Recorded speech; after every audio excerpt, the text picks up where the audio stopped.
Good morning students.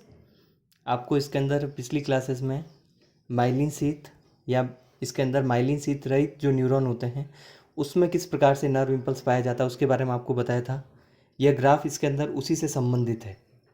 इसमें इसके अंदर समय के साथ टाइम जो होता है इसमें मिली सेकेंड होता है और इसके अंदर कह सकते हैं करंट या इसके अंदर कह सकते हैं जो वोल्ट है मिली वोल्ट जो होता है इसके अंदर करंट का मात्रक है यहाँ पर। और मिली वोल्ट इसके अंदर कह सकते हैं इसके अंदर वोल्ट से भी इसके अंदर कह सकते हैं कम इकाई होती है। और सेकंड भी इसके अंदर कह सकते हैं मिली सेकंड जो होता है सेकंड से इसके अंदर कम इकाई होती है कम समय में। तो टाइम के साथ साथ या समय के साथ साथ इसके अंदर आयन की कंसंट्रेशन जैसे जैसे चेंज होती है और आयन की सांद्रता परिवर्तित होती है, क्योंकि आयन बाहर कभी ज़्यादा होते हैं, कभी इसके अंदर कह सकते हैं पॉजिटिव आयन ज़्यादा हो गए, कभी नेगेटिव आयन ज़्यादा होते हैं।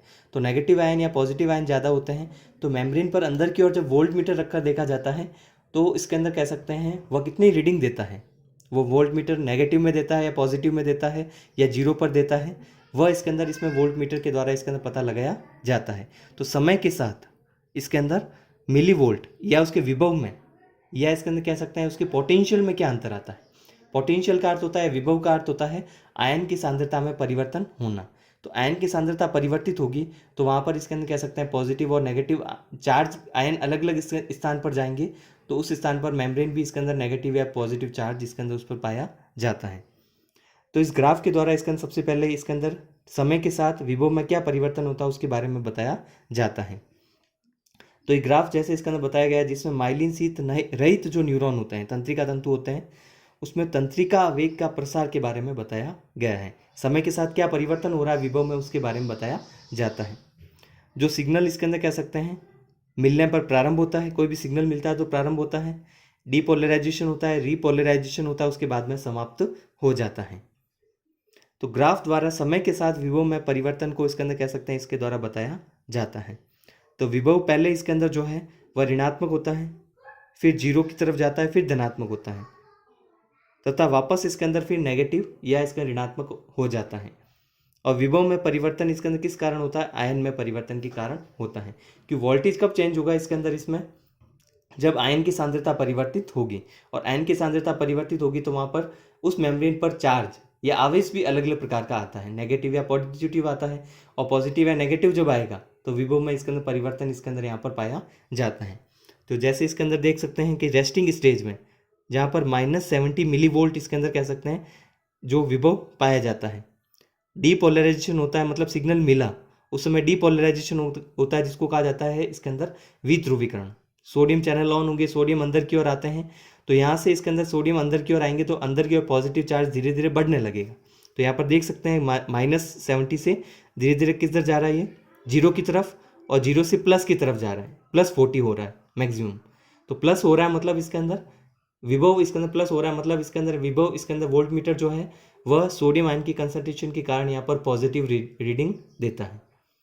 वापस इसके अंदर एक बार पोटेंशियल इसके अंदर पहुंच गया, डीपोलराइजेशन हो गया, तो वापस सेकंड स्टेप क्या होता है, पुनर्ध्रुवीकरण या रीपोलराइजेशन। और रीपोलराइजेशन जब होता है उसमें पोटेशियम आयन जैसे बाहर की ओर जाते हैं और ज़्यादा मात्रा में चले जाते हैं, इस कारण रीपोलराइजेशन में जैसे -70 बाहर की ओर वापस इसके अंदर पॉजिटिव चार्ज करना, अंदर की ओर नेगेटिव चार्ज करना, लेकिन -70 से भी इसके अंदर कह सकते हैं नीचे चला जाता है जब इसके अंदर इस प्रकार से इसके अंदर पोटेशियम आयन इसके अंदर बाहर की ओर जाएंगे तो नेगेटिव आयन की कंसंट्रेशन इसके अंदर ज़्यादा बढ़ जाती है, जिसके कारण अब -70 से भी नीचे चला जाता है। और वापस इसके अंदर जो है इसको वापस लाया जाता है सोडियम पोटेशियम पंप जो आपको बताया था इसके अंदर, या सोडियम पोटेशियम एटीपेज जिसको कहते हैं, एटीपी की सहायता से यह वापस इसके अंदर -80 या -90 की तरफ चला गया जो उसको वापस -70 रेस्टिंग पोजीशन में लाया जाता है। तो ग्राफ वापस ऊपर जा रहा है, मतलब थोड़ा पॉजिटिव की तरफ बढ़ रहा है। पहले -80 या -90 चला गया था, अब वापस पॉजिटिव की तरफ बढ़ता है। तो इसमें जैसे जो टर्म्स दी गई, स्पाइक पोटेंशियल है या आइसो इसके अंदर कह सकते हैं पोटेंशियल लाइन क्या होता है, जहाँ पर विभव जीरो हो जाता है उसको आइसो पोटेंशियल लाइन कहते हैं। और डीपोलराइजेशन का मतलब होता है नेगेटिव से पॉजिटिव की ओर बढ़ रहा है। रीपोलराइजेशन का अर्थ होता है पॉजिटिव से वापस नेगेटिव की ओर जा रहा है, मतलब negative charge ion concentration membrane के अंदर बढ़ रही है तो वहाँ पर या तो पॉजिटिव होगा या नेगेटिव रीडिंग आती है। कंसंट्रेशन बढ़ती है या कम होती है, इस कारण डीपोलराइजेशन या रीपोलराइजेशन होता है। तो इसको कहा जाता है जैसे नेगेटिव आफ्टर पोटेंशियल, तो यहाँ पर रीपोलराइजेशन होगा तो ज़्यादा इसके अंदर आयन के कारण रिपोलराइजेशन के कारण इसके अंदर रीडिंग इसके अंदर और ज़्यादा नेगेटिव चली जाती है, -70 से -80 या 90 तक जाता है। इसके कारण कहा जा सकता है इसको नेगेटिव हो जाता है पहले की तुलना में और ज़्यादा। इसके कारण इसको नेगेटिव आफ्टर पोटेंशियल, विभव के बाद इसके अंदर नेगेटिव हो जाता है। और वापस विभव के बाद इसके अंदर पॉजिटिव, मतलब -80 या 90 चला गया था सोडियम और पोटेशियम इसके अंदर पंप जो है वापस कार्य करेंगे, तो उस समय पोटेशियम इसके अंदर और सोडियम आयन की कंसंट्रेशन बढ़ने के कारण वापस इसके अंदर ये पॉजिटिव की तरफ जाता है, जिसमें मेंटेन करके पहले जो रेस्टिंग कंडीशन थी उसको मेंटेन करके रखना होता है, और वो इसके अंदर सोडियम पोटेशियम की सहायता से जो आपको बताया गया था चैनल में किया जाता है। तो यहाँ पर -80 या 90 गया था, वापस इसको -70 लाया जाता है सोडियम पोटेशियम पंप के द्वारा। तो ये ग्राफ इसके बारे में आपको बताया गया है। तो यहाँ पर जैसे वोल्ट में जो परिवर्तन पाया जाता है, पहले ऋणात्मक नेगेटिव पाया जा रहा था, यहाँ से 0 होगा, 0 से पॉजिटिव, और पॉजिटिव से वापस क्या होगा, नेगेटिव होगा। ये इसका लाइन जो आपको इसमें बताई गई है कि पॉजिटिव इसके अंदर कब होता है, कब नेगेटिव होता है, कब 0 होता है, और वापस धनात्मक से वापस नेगेटिव की ओर इसके अंदर रिपोलराइजेशन के समय होता है। पॉजिटिव से नेगेटिव कब होगा, डिपोलराइजेशन होगा तब, और डिपोलराइजेशन या विध्रुवीकरण होता है उस समय क्या होता है, नेगेटिव से 0, 0 से पॉजिटिव की तरफ जाता है। इससे संबंधित कुछ टर्म्स हैं वो आपको इसके अंदर बता देते हैं। तंत्रिका तंतु का आवेग जो प्रसारित हो रहा है उससे संबंधित एक तो होता है थ्रेशोल्ड, एक होता है रिफ्रैक्टरी पीरियड, एक होता है स्पाइक पोटेंशियल। 3 टर्म्स इसके अंदर काम में ली जाती हैं। उसमें थ्रेशोल्ड या इसके अंदर एक लिमिट, इसका अर्थ होता है किसी भी इसके अंदर स्टिमुलस जो तंत्रिका तंतु को इसके अंदर मिल रहा है उसकी मिनिमम स्ट्रेंथ इसके अंदर को थ्रेशोल्ड कहा जाता है। मतलब या इसका अर्थ हो सकता है कि एक्शन पोटेंशियल जब जनरेट करना होगा, मतलब आयन की कंसंट्रेशन कब परिवर्तित होगी, जब सोडियम चैनल ऑन होंगे। तो ऐसा इसका सिग्नल इसके अंदर कह सकते हैं, मिनिमम सिग्नल इसके अंदर कह सकते हैं सोडियम चैनल को ऑन करने के लिए यदि मिल जाता है, जिससे सोडियम चैनल ऑन होंगे और आयन की कंसंट्रेशन दोनों मेम्ब्रेन के दोनों तरफ परिवर्तित होगी, तो आवेश भी परिवर्तित होगा या चार्ज भी परिवर्तित होता है। तो वो इसके अंदर कह सकते हैं स्टिमुलस जो तंत्रिका तंत्र को मिल रहा है उसकी मिनिमम या कम से कम इसके अंदर कह सकते हैं स्ट्रेंथ कितनी है जो इस सोडियम चैनल को ऑन कर सके, उसको थ्रेशोल्ड इसके अंदर कहा जाता है। रिफ्रैक्टरी पीरियड क्या होता है, सामान्य भाषा में इसको समझ सकते हैं, एक तंत्रिका तंतु पर सिग्नल इसके अंदर जब मिलता है तो उसको इसके अंदर कह सकते हैं स्टिमुलस मिलता है, डीपोलराइजेशन होता है, रीपोलराइजेशन होता है, एक्शन पोटेंशियल होगा, सोडियम पोटेशियम पंप कार्य करेंगे, वापस रेस्टिंग स्टेज आ जाती है। तो तंत्रिका तंतु पर एक सिग्नल मिला, एक स्टिमुलस मिला, फिर दूसरा मिलता है। तो एक के बाद दूसरा जो स्टिमुलस मिलता है वह लगातार नहीं होता है, दूसरा स्टिमुलस इसके अंदर लगातार नहीं होकर उसके बीच में कुछ गैप पाया जाता है। इस गैप को, जिसमें कोई स्टिमुलस नहीं दिया जाएगा, कोई भी सिग्नल नहीं दिया जाएगा और ना इस किसी प्रकार का एक्शन पोटेंशियल जनरेट होगा या कोई भी चैनल उस समय कार्य नहीं करता है, इस टाइम को कहा जाता है, दो स्टिमुलस के बीच में जो गैप होता है जिसमें किसी प्रकार का सिग्नल नहीं दिया जाता, उसको रिफ्रैक्टिव पीरियड कहा जाता है। थर्ड इसके अंदर टर्म्स होती है जिसको कहा जाता है स्पाइक पोटेंशियल। स्पाइक पोटेंशियल इसके अंदर क्या होगा, सिग्नल मिलने पर आयन की सांद्रता तेजी से इसके अंदर परिवर्तित होती है। जैसे आपको अभी बताया कि इसके अंदर इसमें एक या दो सोडियम आयन नहीं जाते, हजारों की संख्या में सोडियम आयन बाहर से अंदर की ओर या अंदर से बाहर की ओर पोटेशियम आयन जाते हैं। तो आयन की सांद्रता यहाँ पर अचानक परिवर्तित होती है जब भी सिग्नल मिलता है। नॉर्मल जब था, विश्राम अवस्था या रेस्टिंग स्टेज में, इसके अंदर कह सकते हैं पॉजिटिव बाहर की ओर पाई जा रहे थे, अंदर की ओर नेगेटिव। लेकिन जब भी सिग्नल मिल गया, स्टिमुलस मिल गया, तो अचानक होता है और तेजी से इसके अंदर कह सकते हैं परिवर्तित होती है। इसमें विभव इसके अंदर कह सकते हैं उत्पन्न होता है। विभव का अर्थ होता है पोटेंशियल या विभव का अर्थ होता है आयन की सांद्रता में परिवर्तन होना। सामान्य भाषा में इसको आपको ध्यान रखना है, इसमें कंफ्यूज नहीं होना कि विभव इसके अंदर एक कौन सी टर्म्स आ गई। इसके अंदर विभव इसके अंदर का अर्थ होता है कि आयन की सांद्रता में परिवर्तन होना।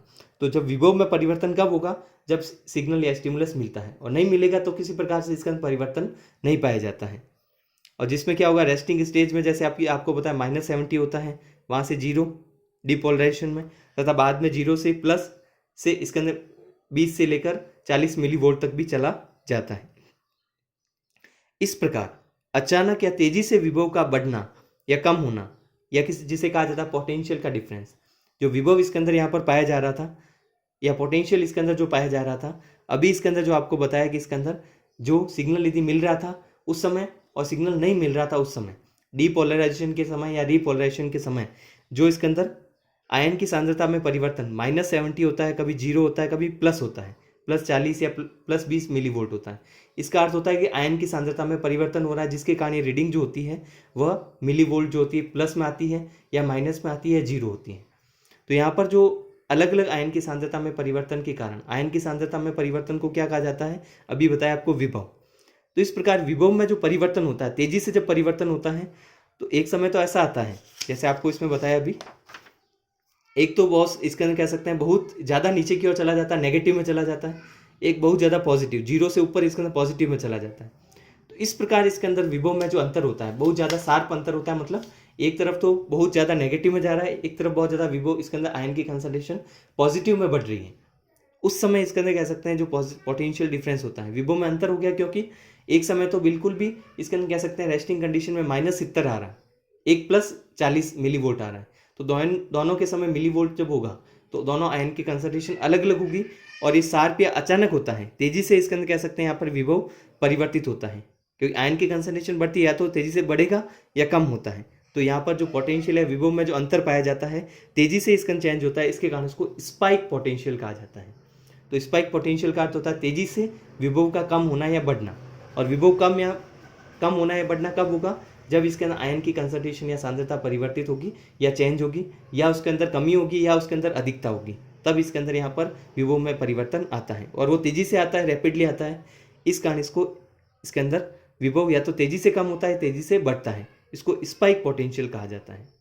तो ये टर्म्स भी आपको इसके अंदर ध्यान रखनी है इसमें, और ये भी आप इसके अंदर कह सकते हैं उसमें माइलिन शीथ वाले इसके अंदर टॉपिक में लिख सकते हैं, जिसमें नर्व इम्पल्स का प्रसार किस प्रकार से होता है।